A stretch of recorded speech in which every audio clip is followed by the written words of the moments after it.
Hi, I'm Dr. Cheryl, and welcome to Wake Up with Dr. Cheryl.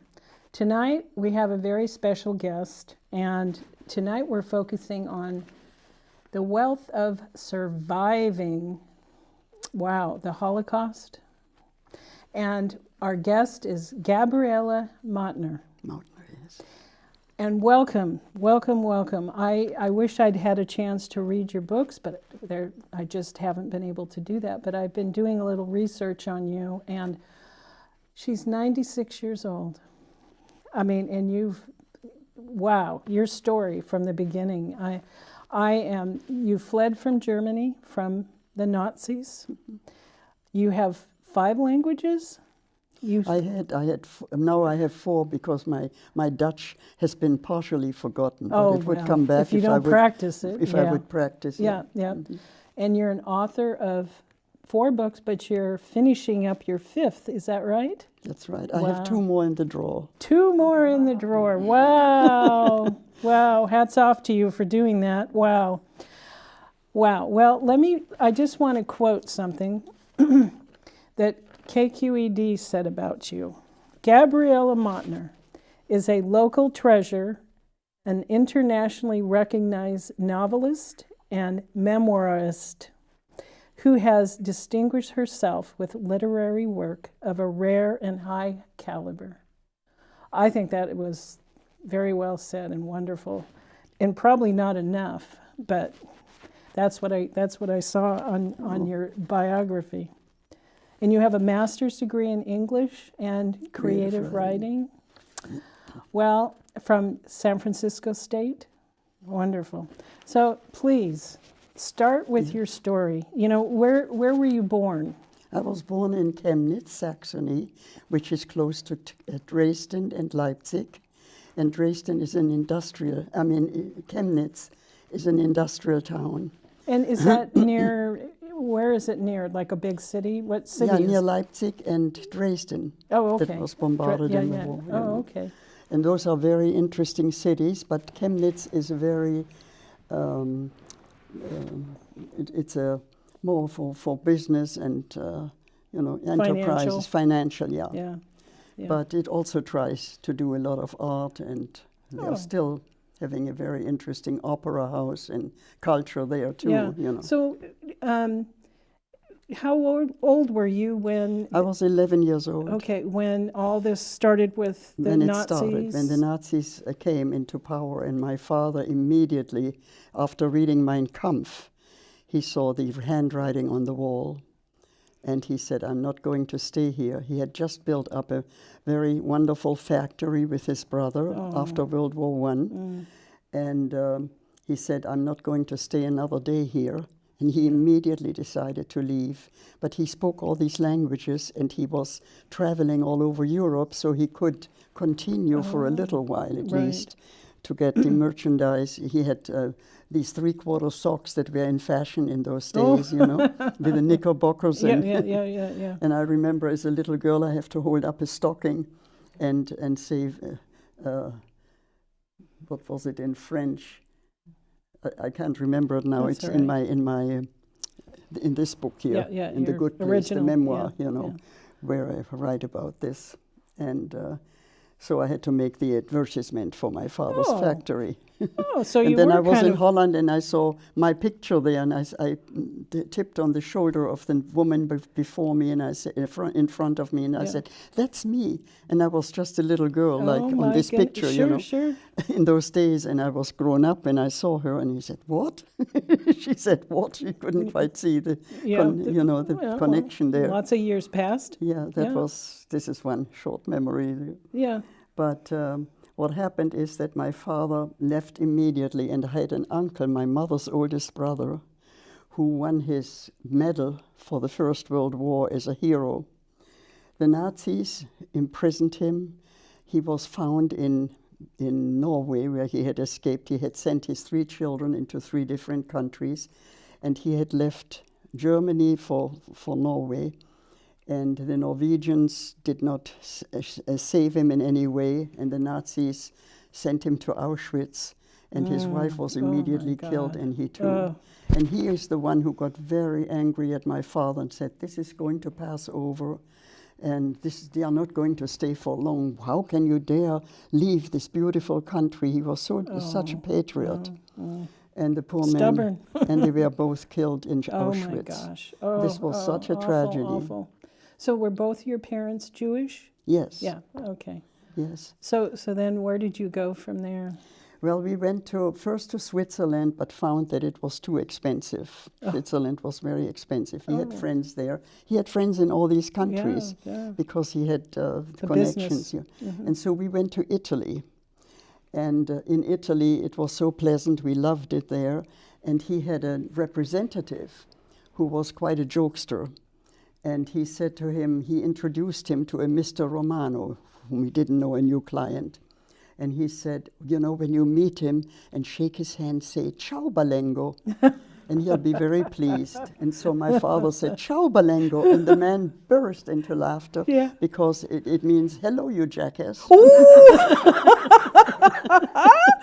What is it? Ciao, Balengo? Balengo. It was a dialect, the Piemontese dialect. Funny. You know. And that broke the ice, and the whole family became friends for life with us, you know. Cute. All these years, and we had such wonderful friends in Italy. Yeah. But unfortunately, my piano teacher was 7 years older than I, and when I was in Turin, I became her student when I was about 13 or 14, and we became so close. We had such a wonderful connection with each other. But she was teaching the piano, and then she moved to Rome, and the whole family moved to Rome. And she became a famous actress under Visconti, a theater actress. And when we met again 14 years later, when I went to Positano, I met her again, and I was a young woman then, you know, I was almost 30. And so our friendship grew very, very deep and for life, you know. And so unfortunately, she died several years ago, you know. Yeah. So what else can I say? So we went I wanted to go back to the time that we lived. And my father then went on in his business for a few years until they confiscated everything, the Nazis. They wanted him to come back and lured him back. You know, he tried to lure him back, but he refused. Right. And they wanted to make it easy for him, and he could go back. And they had an alternative motive. So he didn't. He just did not want to do it. But in 1941, as soon as they had invaded all the countries in Europe, they confiscated absolutely everything. And that's when we really escaped was in 1942, because we stayed in Italy until 1938. And it was a lovely, lovely place to stay, and we had these wonderful friends and loved the Italian, in everything Italian, actually. Now, was there anything before you left Germany, was there anything really traumatic that happened? Before we left, it started right away. When the Nazis came to Chemnitz, all these laws came up against the Jews. They started out with little things, one after another. And then they made people sweep the streets and clean up, and people who were professors and, really high-class people, and they put them down like this. And it was horrendous, and we felt this right away. And we had to leave from one day to the next. I had to leave all my friends, and because we had a very nice life when we were little and before. And I had a teacher who was very sweet to me. I was his pet, so to speak, you know, the teacher's pet. And it turned out I went back in 1999, and he had died in the meantime. But I asked my ex-school friends how he was, and he said, "Oh, he was so sweet in those days with you and so forth, but he became a violent Nazi later." And I was so shocked to hear that. Disappointing. Yeah, it was very disappointing. Well, but good thing you got this out. is only the beginning, you know, when we left. And so in Italy, we did not feel fascism was pretty bad with Mussolini, but people were not destroyed like this right away and so forth. Were you or your immediate family hurt at all physically in that process? No. Okay, good. No, we never were, because we were incredibly lucky. we had so many coincidences that you wouldn't believe, and it's hard to believe, you know, how God much. was looking out for you. It was so strange, and the story that my friends here wanted me to tell is one story that was very dramatic, and when we were in Belgium, but I don't want to be so fast in telling you.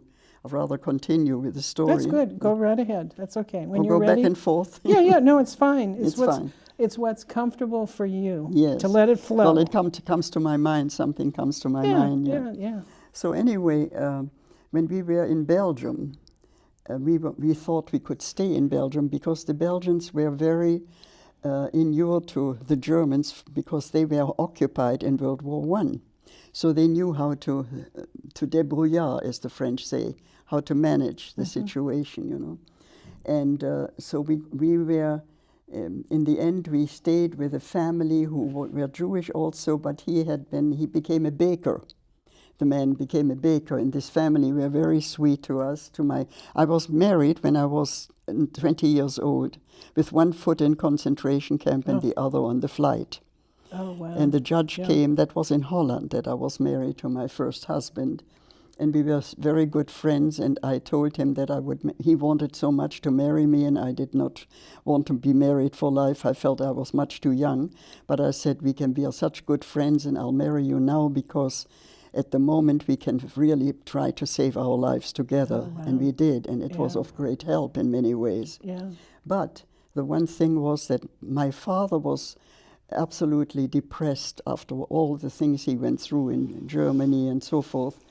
And we were invited, that story that I wanted to tell you when we were in Belgium, we were invited for tea by people who had taken us in at the very beginning for a few nights, and then he was a tennis player. Yeah.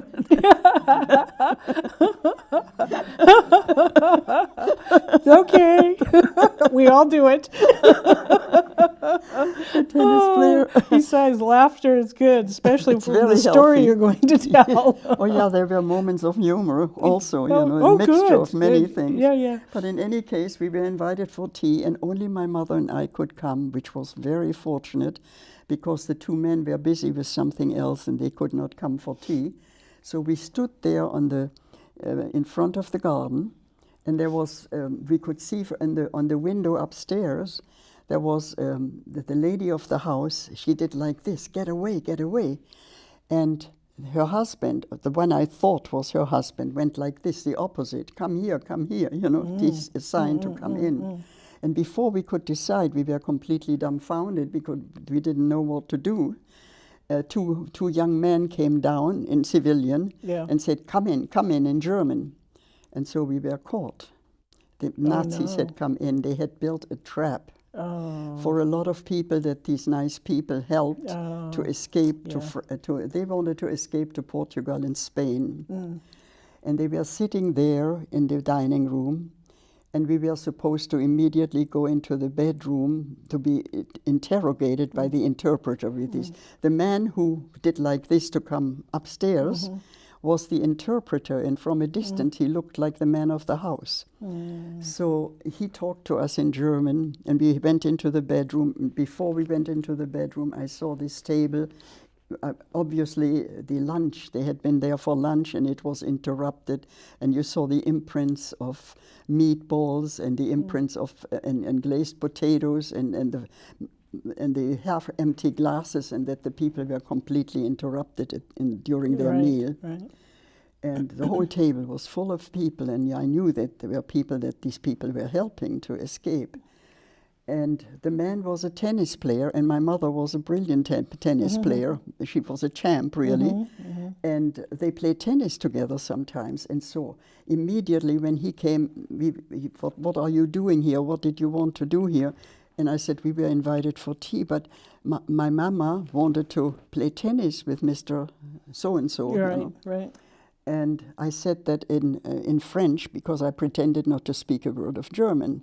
It gave me a little time to reflect on what I might answer, And so I played the little innocent girl, And smart. He said, "Well, you can go out again." The other Nazi came in, and said, I want to talk to these women. They come back into the dining room.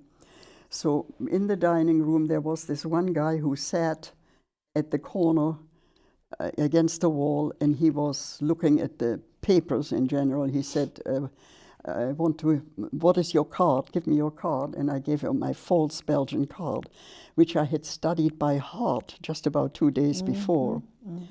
And he asked me all these questions that were on my card, and I could answer them quickly. Right, And yes. first I pretended not to answer, but then the interpreter helped and said it in French again. You know?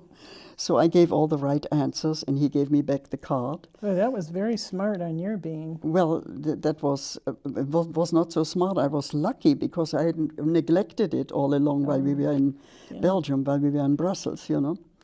And so my mother was, the other guy had pulled the purse out of my mother's hand and emptied it on the table and emptied everything that was in it. And I looked over her shoulder, and I saw, all of a sudden, I saw that he was looking at a piece of paper with her handwriting, but her handwriting was in German, and I thought, and it was a recipe for a cake. A simple cake with some crumbles, sweet crumbles over it, Streuselkuchen, the word Streuselkuchen. And I thought, now we are done for. And my mother, they had asked her for her card, and I was praying that she had learned it by heart too, and she did, she had.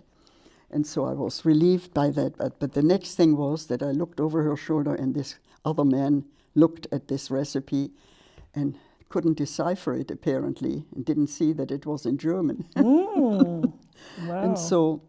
And so he put it down, and then he took the picture of my father out of the purse, and he said, "Who's that?" And she said, "Mon mari, my husband." And he said, "Where is he?" And I said quickly, "Il est mort, he died." So that he no more questions, you know. And then he took, my brother was sent to America in 1937 from Italy.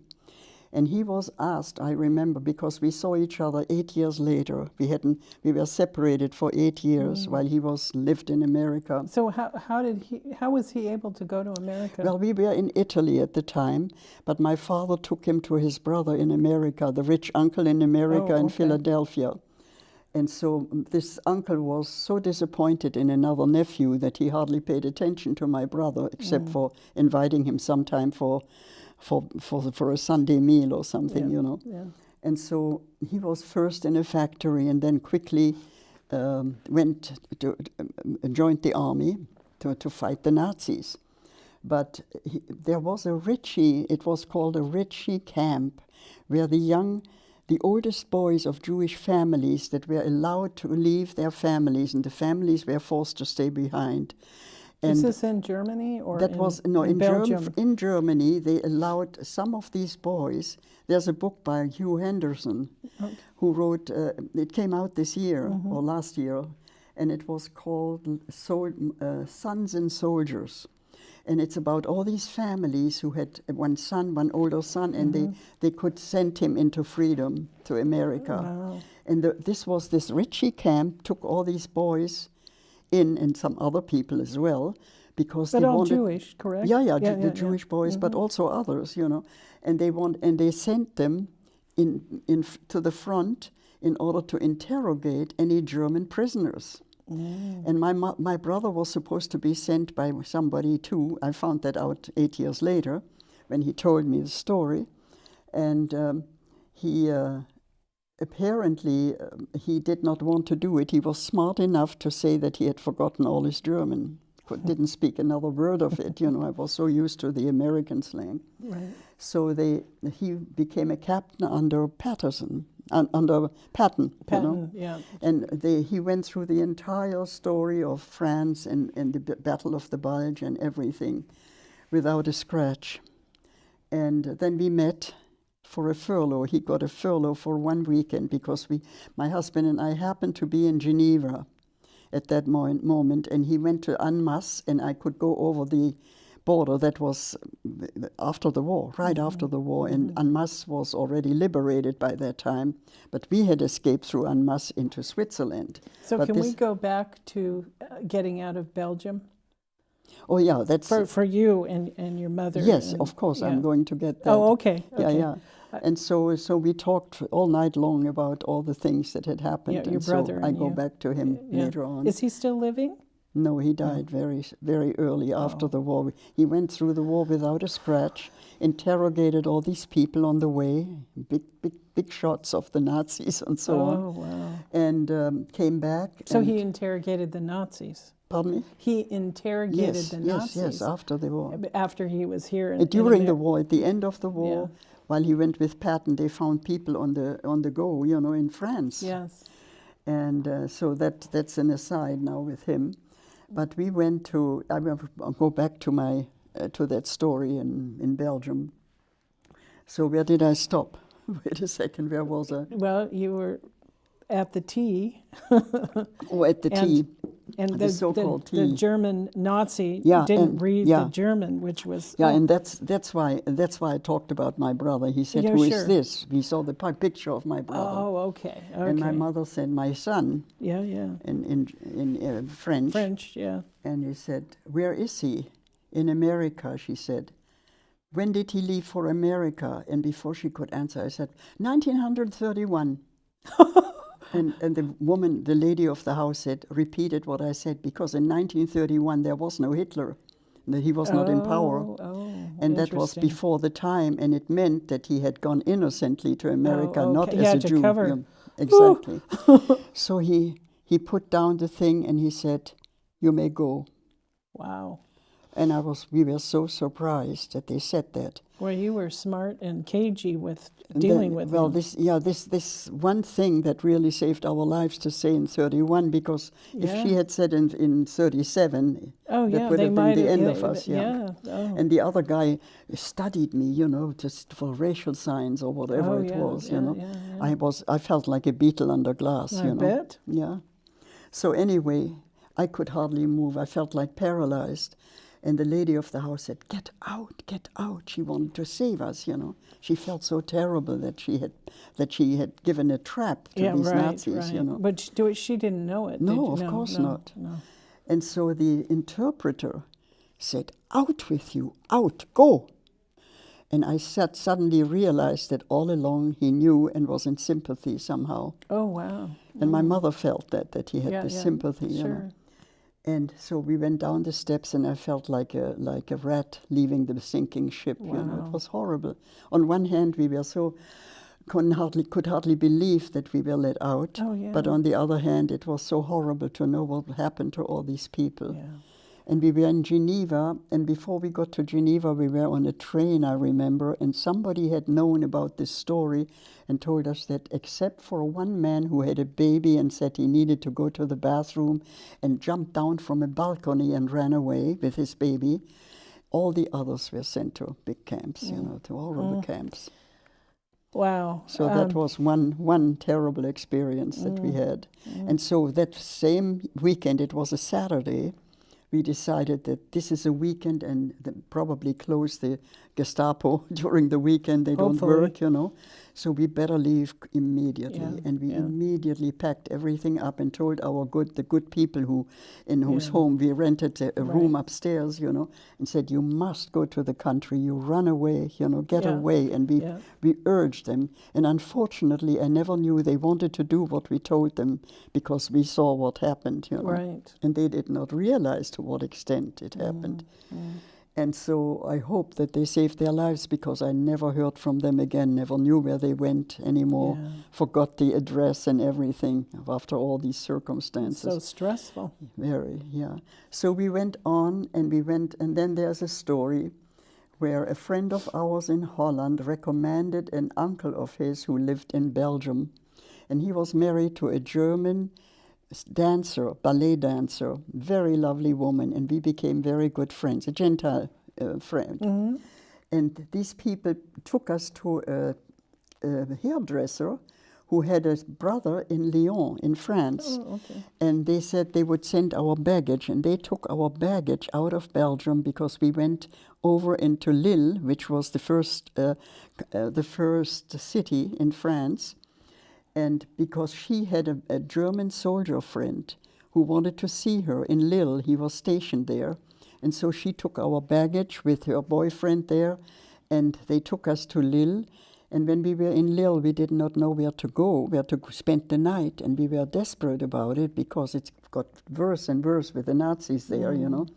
And so that was in 42 already. And that was really a very grim year. The really grimmest years started in 42, you know, 3, 4, 5. Anyway, we walked around and we could not stay in any hotel because we thought that it was too dangerous to spend the night in a hotel because the police might have come in if they were not if they were treacherous. So what did you do? Well, the German soldier suggested we go into a brothel. There was a brothel to spend the night. And we got, the people in the brothel were very decent. They let us stay there for the night. One room with my parents and one room me and my husband. And during the night we heard banging on the door and he said, "Open up," in German. "Aufmachen, aufmachen." Yeah. Open up, open up. And I thought they want to see their girlfriends or whatever, you know. We were scared to death in the red light, you know. The room had these little red lights, you know. But it was so funny. We were laughing because it was so funny to be in a brothel, you know, for that purpose.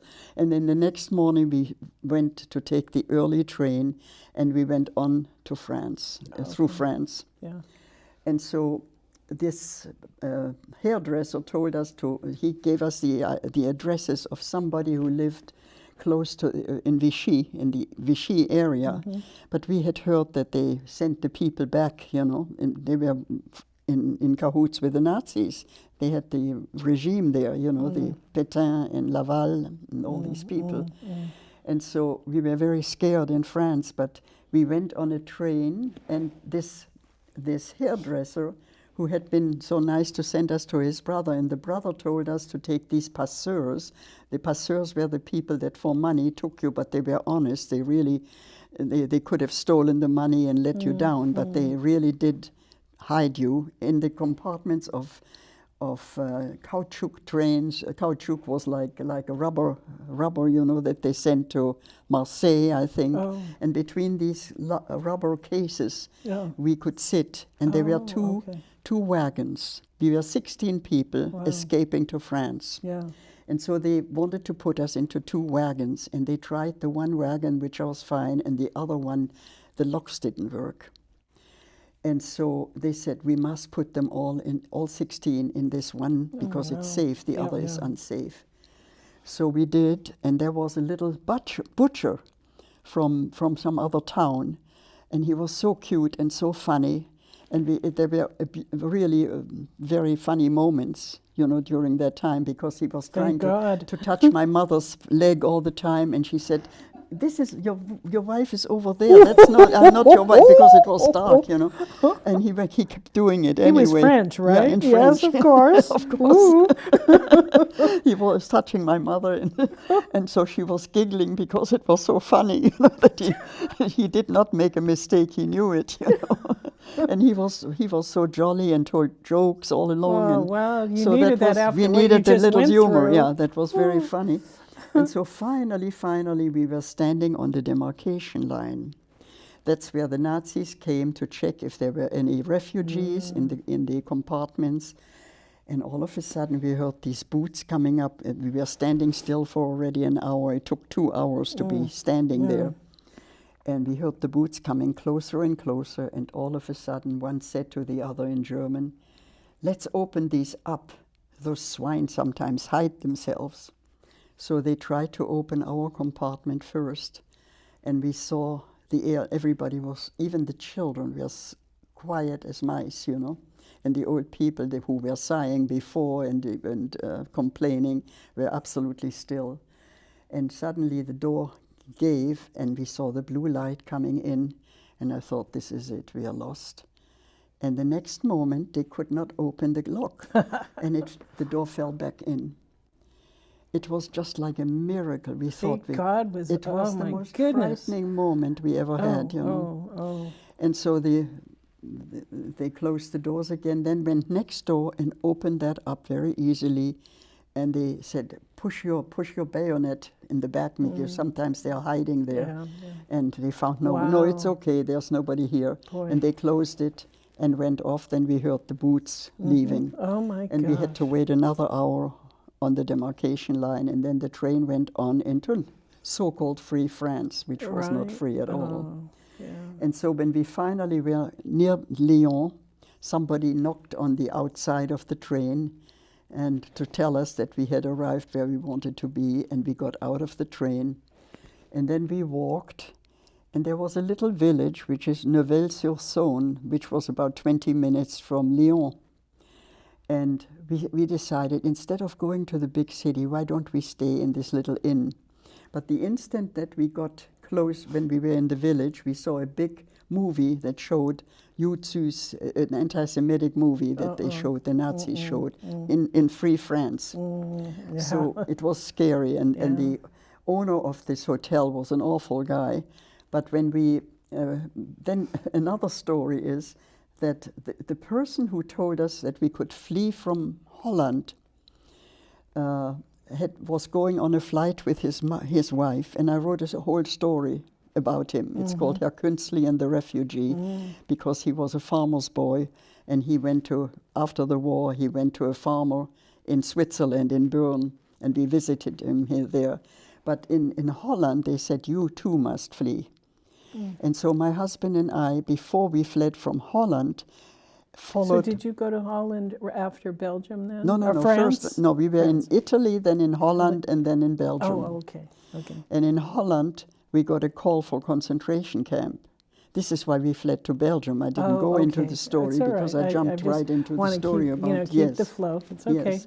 So in any case, I keep the flow because we were in Holland, and on, let's see, it was in the spring of 41, we were told, we were just listening to a wonderful concert by Schubert on the radio, when the Gestapo called us and said, tomorrow morning you have to be with one small suitcase on the railway station in Hilversum, where we were staying in this town. And so instead of going, we had a very dear friend who was our doctor, Dutch doctor, and in 24 hours we had to be there. And so we called our doctor, and he said, I will call them and see if I can do something for you. And he called us back and said, they allowed us to stay until further notice, because he said that my father was very ill and we could not come. And so he let us stay for a few days or whatever they let us stay. Right. And during those 2 days that we had, we prepared our flight to follow this funny couple, the farmer's son, Jewish farmer's son, and his wife, who had found a route and followed that route. And in Holland, we said to them, well, let's meet on the bridge in Lyon. Let's meet in the city of Lyon when we get there. So they went ahead of us, you know. We knew nothing of what happened to them and if they made it. So many people were caught that fled, you know. Yeah. So when we got to Lyon, to the brother of the hairdresser, you know, who was so nice, we went to a little restaurant to have a bite to eat. And as we sat there, the door opened and this couple entered. It was like, it was so incredible that they really found us in Lyon, not on the bridge, but right in Lyon. What a heartwarming story. I bet you all just... Yes, and then they told us that they were hidden somewhere in the mountains close by, but they were about to drive up in France, close to Switzerland, and trying to get from Lausanne over the lake into Switzerland. And they said, I'll send you a telegram or I'll send you a notice if we make it, and then you can follow the way. And they told us the route that they would take. So we took that same route that they had told us about, and we went to, let's see, I can't remember all the towns and things. And my father had a customer there, near where the streetcar went right into Geneva. Oh, okay. But we couldn't go because we didn't have an entrance. The Swiss didn't let you come in, you know, unless you were allowed to. In any case, we were invited by these people. My father sent them a notice that we were going to be there, and they invited us to come to their home for dinner. And they were so sweet, these clients of his, of customers. Sure. And so we had dinner. But that night, there was a young man who was supposed to come to a certain cafe and take us over the cemetery into Geneva. And the guy never showed up. Oh. After dinner, we went there. He didn't show up. And there was another fellow who said, "Oh, I can take you tomorrow, but not now. I can't take you now." So we went down the dark street, and a policeman, right into the arms of a French policeman. Oh. And he said to come to the police station. And he said, "Well, you can go and have a good night's sleep, but tomorrow morning you have to come and you have to go. We'll see. I want to check you out." So we were very frightened, you know, if the police saw us. So did you stay at the police station? No. In the next morning, we were supposed. You had to show up there. Yeah, we had to show up because we couldn't escape because they knew it. They expected us, and they knew the people in the hotel knew about us. They'd find you. They would have found us, yes. And the thing was that he said, wait a second, I wanted to say something, but it just escapes me now. But in any case, we went to the police. Oh yeah, before we left, so this owner of that hotel in that little village, my father paid him. We said goodbye, that we were going away now. And he said, he gave the bill, and he miscalculated to his disadvantage by accident. And my father pointed it out to him. He said, "No, you didn't charge us enough." He was so and he said, "Oh, you're so honest, sir." And he was so pleased with his honesty. So the police did not make us go because we thought we might be sent to Gurs, which was the famous camp where the people were sent back to Nazi Germany. And so he said, we went back to the place where we came from. The police near Geneva, you know, sent us there. And the guy came back and he said, "Oh, there was Monsieur Taron, this refugee or what he was. He disappeared. And he was so weird, you know, very anti-Semitic. But he liked my father so much in our family because my father had pointed out that he had not charged him enough. So that saved us in a way, you know." Yes. So the story was that Monsieur Taron had escaped because we had taken him under our wing. But then when we went on with the other people, he had some other route of escape, and we said goodbye to him.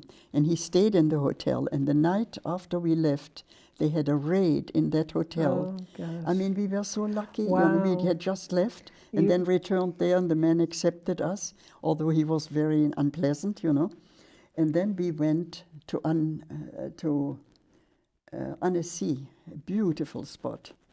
And in Annecy, we went out on a little excursion, my husband and I, and we were pretty desperate. And this Monsieur Taron, whom we had taken under our wing then, took us under his wing in Annecy because he wanted to show us where he was trying to escape. I think you are on angel's wings this whole time. I mean, it is unbelievable. The coincidences were so as people won't believe, you know, that it wasn't invented. You're living to tell your story. And there's hope. That's you right. know, especially now with what's going on in our country. Oh my God. And the world, you know. I know. Anyway. The whole world, yeah, it's terrible. But anyway, so this is what happened. And then we followed on the road from Annecy. There was one thing that was very touching. We went for an excursion and we bought 2 little pieces, little chocolate wrapped cookies or whatever it was. That was a rare occasion to get something good to eat, nice to eat. And so we sat down, and there was a camp where they had Spanish prisoners of war from Spain. Yeah. And there was a young man who sat there, and he was so sad. And the other 2 older men left. And the young man, we started to speak with each other. He spoke French. And he said, and in my he said, "You are so lucky that you are free to go," you know, and he was sitting here and he was a prisoner for so long, he didn't know how long to stay. And so I took the piece of chocolate and gave it to him. Yeah. And he was so happy with that, you know. And so we had a nice talk, and he kept telling us how lucky we were. And we were absolutely stranded. Boy. We did not know, because it didn't work from Annecy either. Yeah. And so we went on higher into France, into this beautiful area near Lausanne. Lausanne Now, was... were you walking? Were you in a no, car? we went on trains always. Train. Yeah, Okay. trains. And I mean, our farmer friend, you know, who told us about to go there. Right. And he told us also that in one of the little towns, we were near the lake of Le Clément, it was, La Clément, and near Lausanne. So we were supposed to cross the lake with a fisherman, and he gave us the address of the fisherman, and we talked to him, and he gave us an appointment for the night that he would take us with his boat to the other side into Switzerland. And we went there, and we spent a couple of nights way up there near the mountains. And then we went to the appointment, and it started to rain. And there was a thunderstorm. And we waited and waited near the lake, and nobody came. The fisherman never showed up. And finally we decided to go to his place, because we had met him there. And when we got there were all the fishermen sitting in this little cabin together, and he said, "Don't you know what happened?" And we said, "What happened?" "Well, last night one of our colleagues rowed people out to bring them to Switzerland, and there was a guard in Switzerland, and he hit the guard, or the guard hit him, and he hit him back, and so he shot our friend, our colleague, and so nobody is going anymore. We can't take that risk." So the here we were Nazis were stranded. there? No, the Nazis were not there. That was in Switzerland. The Swiss? The Swiss did that. Oh, wow. Yeah. The Swiss shot him because he took his oar and he hit him because he didn't want to let us in, to let these people in. Yeah. And so he killed the fishermen. Yeah. And I don't know what happened to the people. We don't, vaguely, they were all so excited. All these people were so excited in their little hut. And here we were stranded again. And so we went back to Annecy to meet Monsieur Taron again, because he was stranded there. And he found, in the meantime, a new way to go to Annemasse.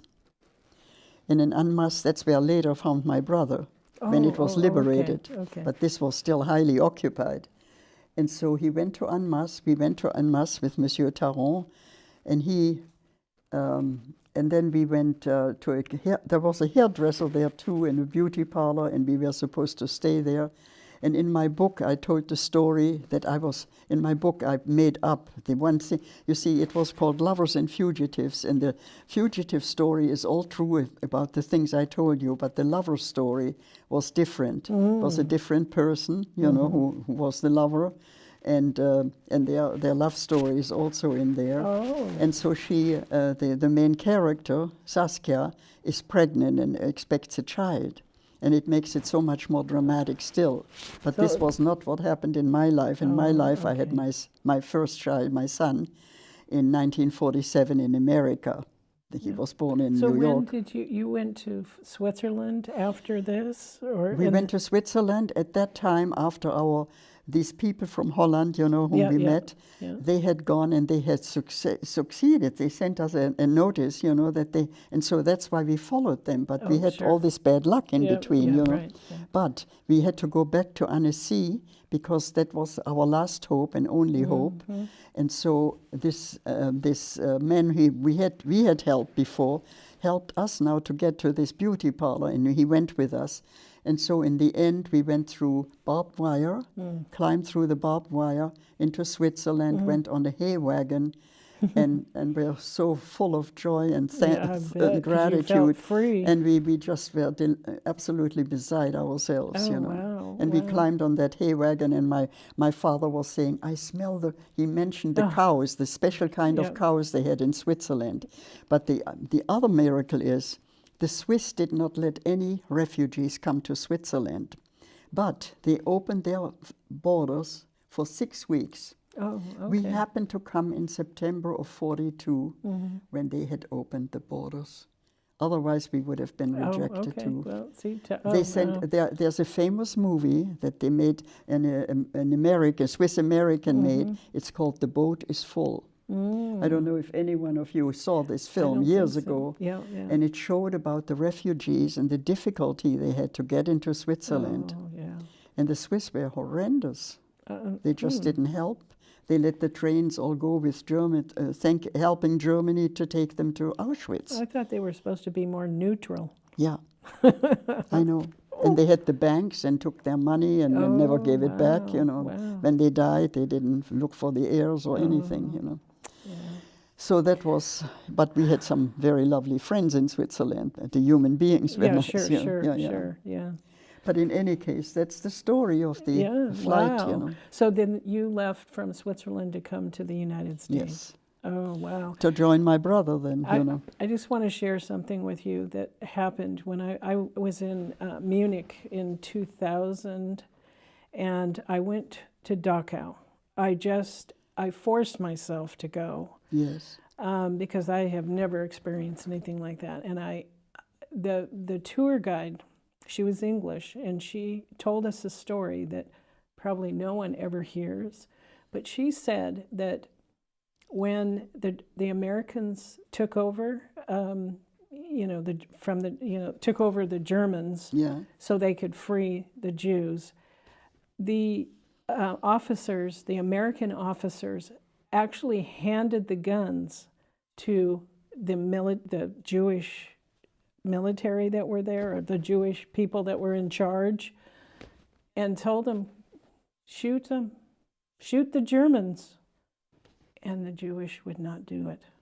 They would not shoot. They didn't feel like killing anybody. No. I mean, that would be the worst, you know. So that was just one story that, you know, she prefaced it and said, you'll probably never hear this ever again. But that was, you know, I was like, and I had to leave Dachau. I couldn't stand it. I was just filled with emotion, and it was really sad. I didn't know that. Yeah, it was horrible. But anyway, I felt that energy. Yeah, and I that's was where like, my brother went. Oh. He was one of the first. He was in utter shock. They had no idea, you know.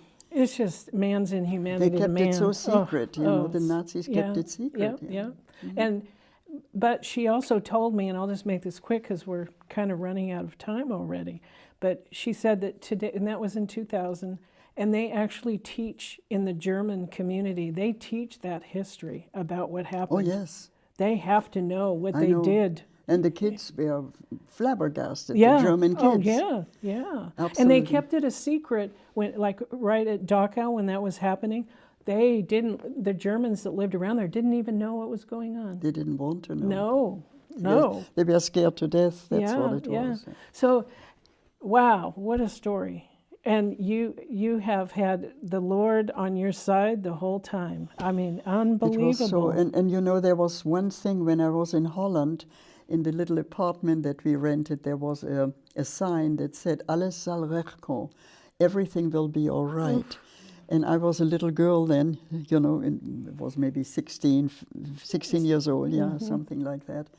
And I thought, everything will be fine. And I believed in that all along. I had this belief, you know, that it would be all right. When you're young, you believe that. Oh, sure, of course. Well, you have to survive. That's right. Do you want to say anything about your books? Oh, sure. And we have about 8 minutes or so to go, but you're welcome to talk about your books, because you know, I applaud you for writing all these books. It takes a lot of energy. I've written 2 myself, and it, you know, and you've got another one on the way, and you have 2 in the. Well, the one that one of the 2 I want, if I live long enough, I find the moment, because I have to try and publish the new book is called Victor Nameless, and it's a story of a man. It's a true story. It's an odyssey about a young man who is a young musician from Stuttgart, Germany, who is sent to Poland because his own father died when he was 5 years old near the Polish frontier. And so out of their wickedness, the Nazis sent the people back to Poland, you know. But he was left free, so to speak. And this is a true story of my friend. and a friend that I met in Denver later, you know. And he told me this story, and I took notes for 2 little pages that I wrote in longhand. And then I never dared write the story of his incredible adventures in Russia, because he fled toward Russia when the Nazis came into Poland, and he went with the refugees toward the east.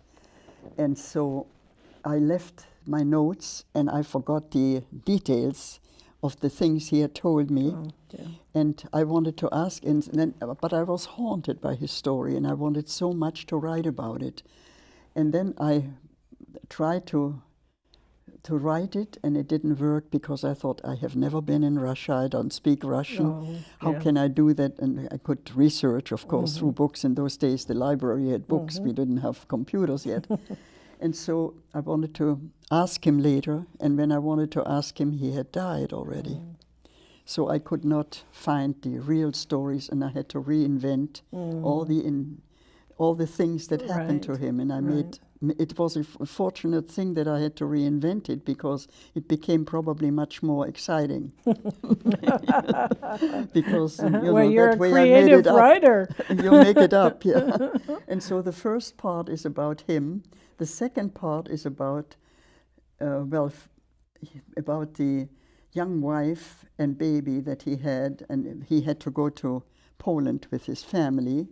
And he was free in Poland. It's not that he was put in any camp yet, you know, it was just when the Nazis entered Poland. And during that time he was seeking, and this is true, he was seeking a refuge for his family in the countryside nearby, near Krakow. He was in a little town. But his German accent gave him away, and he had to be very careful not to talk, to be very quiet, so that people wouldn't notice that he hardly spoke any Polish. He learned a little bit, but not.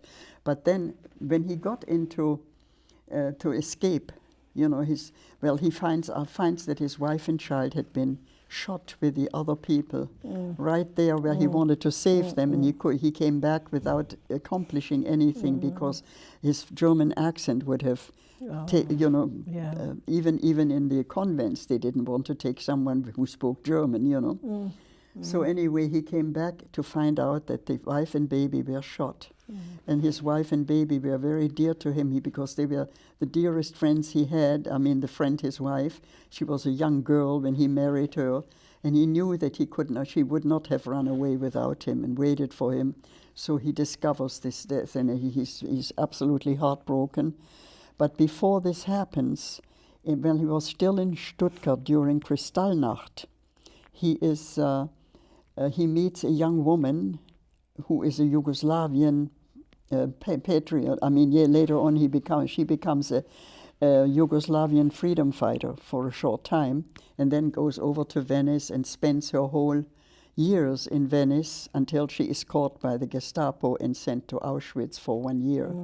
And her experience is only described very briefly, especially with the story of the clothes of little children that they were supposed to carry around in Auschwitz, she and a friend of hers.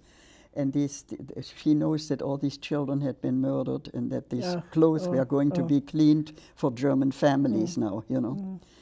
And they are so impressed with this, and this symbolizes the whole thing of Auschwitz, how the death of the children and so on. Oh, for sure. So it's very brief, but she has TB from all the suffering that they go through.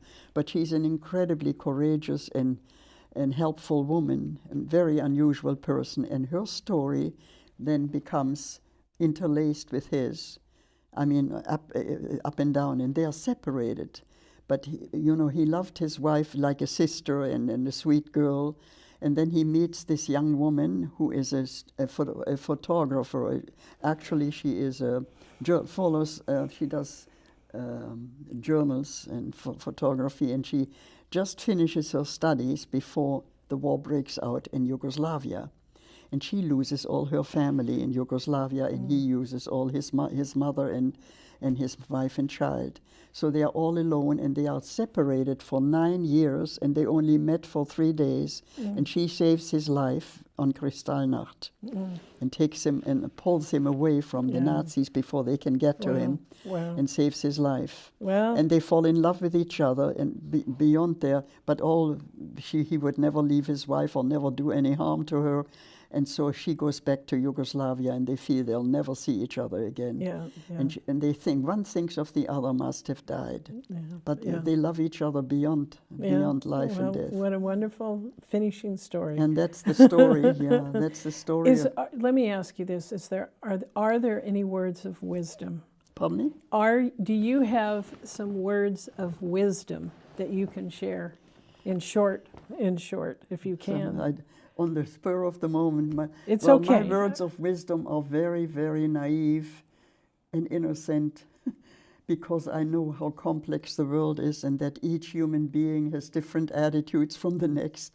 And that's why we fight, or we have some element of evil within all of us somewhere when it's brought out.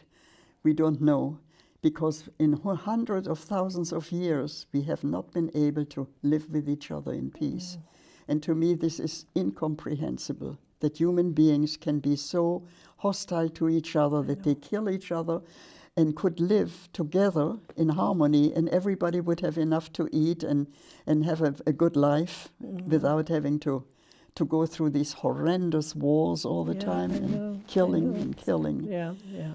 But where can you find such a change? Love is the only. And that's right. What I wanted to say. Solution. Only love can do it. Only love can do it. So true. But our time is ending. Yeah. And thank you so much for sharing your historical, wonderful story. I mean, thank you. I know that it's very sensitive, I'm sure, in some parts, but thank you. And it's you and your family were on the wings of angels the whole time. I can't believe. I still can't. I never can believe it. Thank you so much for sharing. We my just pleasure. Yeah. appreciate it so much.